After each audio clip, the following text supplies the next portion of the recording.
so new to me, I know what I can say. I try to tell you, but you look at me like crazy. I'm an angel underneath, a little bit of everything. All that you want, I'm a witch, I'm a lover, I'm a child, like a worker, I'm a sinner, I'm a slave. Do not feel the same. I'm your air, I'm your dream. I'm nothing in between. You know you put it on the edge of the light. When you play, you got me figured out the seasons. I say it.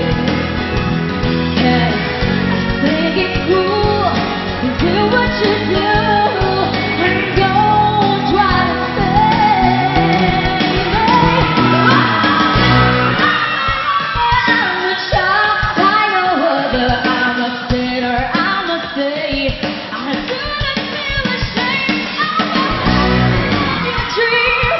I'm nothing in between. You know you wouldn't want it any other way. I'm a witch, I'm a thief, I'm a goddess on my knees. When it's different, I'm your angel undercover. I should know I'm refined. You say I'm not alive, you know I wouldn't want it any other way.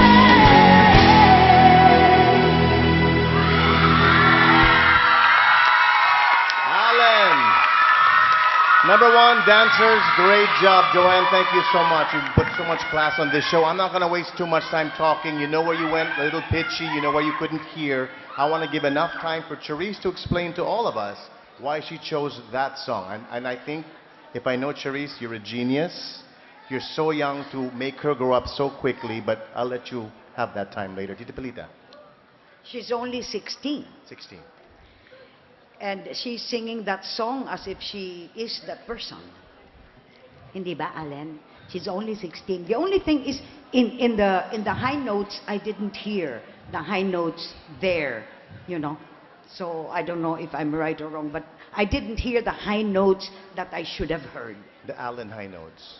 Yeah. that I'm used to listening Yes. to her. Hello, Alan. It's all part of the growing up, baby.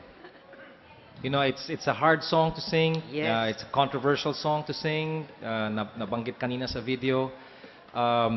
Were you comfortable with the song? Opo, kaso last week po minamalat ako and hanggang ngayon medyo mapapaus po ako. So I think kung pinalseto ko po yung part na medyo mataas, feeling ko hindi po mag-work. So tinry ko naman po and You did. Just Of course. You see, Gotta Alan, be an that's the expert. problem. Talagang ganun yun. go ahead, Charisse. No, I'm sorry, I have to defend my girl. Of course. Of course. This is the problem. It's you singing, not me. Not everyone else, it's you singing. If you felt na hindi umaabot yung tono, it's okay kung napalseto mo. And about the song, this is the real Kayang-kaya. world. This is the real world. And it's not that I'm making you sing the most controversial song out there. There are lots of controversial songs out there. This is just a simple controversial song. And for me, this is a simple song that anybody, teenagers, would sing. Right. And I trusted you to sing this song. I think you pulled it off. I know you were so nervous. You were so nervous and you're so malat. You're so paos. You have to take care of your voice. Don't cry. It's not your fault. You did the good thing. thank you very much, judges. You did a good thing, sabi ni Charisse, diba? Alan, ano ang feeling na ikaw ang pinakabatang finalist dito sa X Factor Philippines competition? Nakakaba po.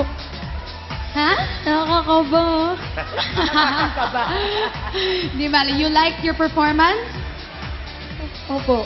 Okay. Mga girl. kapamilya, if you liked Alan's performance too, text XM space Alan, A-L-L-E-N. Mga kapamilya, maya-maya lang ay bubuksan na natin ang voting line. Thank you very much, Alan!